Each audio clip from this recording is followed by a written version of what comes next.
আঙ্গুর বাজারের অবস্থা দাদা গেলে আলহামদুলিল্লাহ, কিছু করার নাই, কপালে আছে যেটা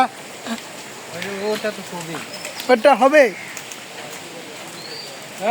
রুড়ি মুড়ি বাজো বাড়ির মধ্যে পানি, বুঝছো? আঙ্গুর বাজারের অবস্থা দেখছেন মিতা? না এত দূরে একা তো পড়ে গেলে। হাই রে নদী, রে নদী,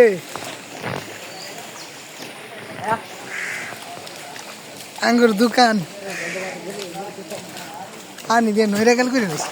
সুপ্রিয় দর্শক, আপনারা দেখতে পাচ্ছেন আমাদের গাটপার বাজার পানিতে পরিপূর্ণ হয়ে গেছে।